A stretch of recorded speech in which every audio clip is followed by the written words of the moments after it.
নমস্কার, আমি প্রত্যয় নতুন ভিডিওতে স্বাগত। তো এখন কথা বলবো বিক্রম চ্যাটার্জির আপকামিং একটি কাজ আসতে চলেছে দুর্গাপুর জাংশন। আমি টিজারটা দেখলাম আগের দিন কি গতকাল মনে হয় রিলিজ করেছে টিজারটা। আমি না সত্যি জানতাম না, টিজারটা দেখে কিন্তু আমার বেশ ভালো লেগেছে। আমি ডেসক্রিপশানে টিজারের লিঙ্কটা দিয়ে দেবো, আপনারা গিয়ে চেক আউট করুন। তার আগে আপনাদেরকে একটা প্রশ্ন করি, আপনাদের কি মনে হয় বিক্রম চ্যাটার্জি আমাদের বাংলায় পরবর্তী সুপারস্টার হতে পারবে, বা তাকে সুপারস্টার হিসাবে বিবেচনা করা হয়?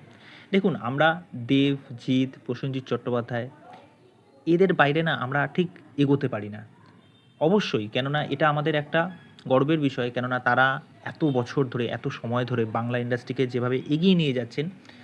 কিন্তু পরবর্তী প্রজন্ম, এরাও তো এককালে গিয়ে বয়স হবে এদের, তারপরে আমাদের বাংলা ইন্ডাস্ট্রির হালকে ধরবে।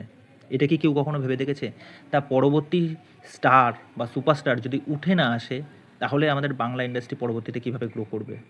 এটা কিন্তু ভাববার বিষয় আছে। ওকে, তা দেখুন, বিক্রম চ্যাটার্জি যে ধরনের কাজ নিয়ে আসছেন একটার পর একটা, তার প্রিভিয়াস কাজ যেটা ছিল অমর সঙ্গী, সেটা কিন্তু আমার খুব একটা ভালো লাগেনি।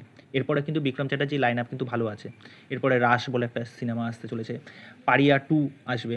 ওকে, তা এই যে টিজারটা এখানে দেখলাম দুর্গাপুর জাংশন, তা এটা মূলত কী নিয়ে গল্প হতে চলেছে? তা মূলত এই গল্পটা দেখে আমার যতদূর মনে হচ্ছে কোনো একটা মেডিকেল ইমার্জেন্সি নিয়ে, এবং এখানে কেউ একটা খুন হয়ে যাচ্ছে, সেই খুনের ইনভেস্টিগেশন করছে হচ্ছে বিক্রম চ্যাটার্জির ক্যারেক্টারটা। বিক্রম চ্যাটার্জির ক্যারেক্টারটাকে এখানে যেভাবে দেখানো হয়েছে, প্রথমে মনোলগে তার যে কথাটা শোনা যাচ্ছে যে বেশি নিয়ম মারিয়ে লাভ নেই, রেজাল্ট চাই। বিক্রম চ্যাটার্জি যখন কথাটা বলছে না, সেটা যথেষ্ট ইম্প্যাক্টফুল। আরেকটা জায়গায় আছে, বেশি কথা বলে না কি বলে গাঁড়ে গুঁজে দেবো। মানে এই কাজের মধ্যে কিন্তু এরকম খুব ভাষা থাকতে চলেছে। মানে সিরিয়াসলি বিক্রম চ্যাটার্জির মুখ থেকে এরকম কথা শুনে না অবাক লাগছে, কিন্তু ভালো লাগছে কিন্তু বেশ। মানে ইম্প্যাক্ট ফেলছে কথাগুলো, ডায়লগগুলো। ওকে, বিক্রম চ্যাটার্জির ক্যারেক্টারটা এখানে যেভাবে দেখানো হচ্ছে, খুব রুথলেস একজন কপ। সে একটা ইনভেস্টিগেশনে নেমে পড়েছে। সে কারোর তোয়াক্কা করে না, কাউকে পরোয়া করে না, যাকে তাকে এনকাউন্টার করে দেয়।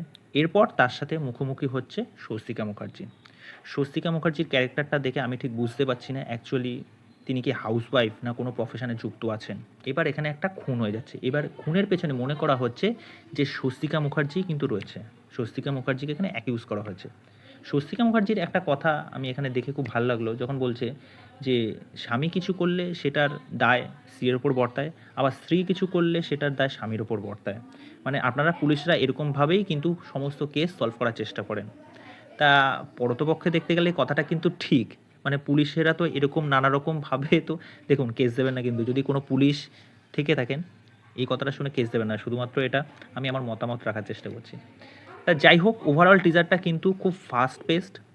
যেরকমভাবে প্রথম থেকে শুরু করে শেষ অবধি দেখানো হচ্ছে, বিক্রম চ্যাটার্জির ক্যারেক্টারটা প্রথমে যেরকমভাবে দেখতে পাচ্ছি, একদম এন্ডিংয়ে গিয়ে তার ক্যারেক্টারটা একদম আলাদা একটা টুইস্ট নিয়ে নিল। মানে তার এক্সপ্রেশন দেখে কিন্তু সেই জায়গাটাই মনে হচ্ছে। তো ওভারঅল একটা ভালো কাজ আসতে চলেছে টিজার দেখে যেরকম মনে হলো। কেন কথাটা বললাম, কেননা এই ছবির যিনি পরিচালক অরিন্দম ভট্টাচার্য, তার প্রিভিয়াস একটা কাজ আছে শিবপুর। আমি আপনাদেরকে হাইলি রেকমেন্ড করব, ওই কাজটা যদি না দেখে থাকেন অবশ্যই গিয়ে দেখুন।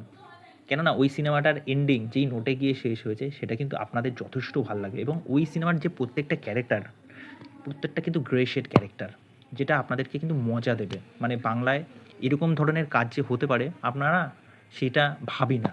ওকে, তা যাই হোক, আমি ডেসক্রিপশানে টিজার লিঙ্কটা দিয়ে দেবো। বিক্রম চ্যাটার্জিকে আপনাদের কি মনে হয়, তার পরবর্তী কাজ সম্পর্কে আপনাদের কি মতামত, সেটা কিন্তু অবশ্যই কমেন্ট করে জানাবেন। এবং 25 তারিখ আসতে চলেছে কিন্তু এই কাজটা, মানে 25 এপ্রিল। এবার দেখা যাক ট্রেলারটা কবে আসবে, তখন তো সেই বিষয় নিয়ে বিস্তারিত আলোচনা করবো। তো চলো আজকে এই অবধি, বাই।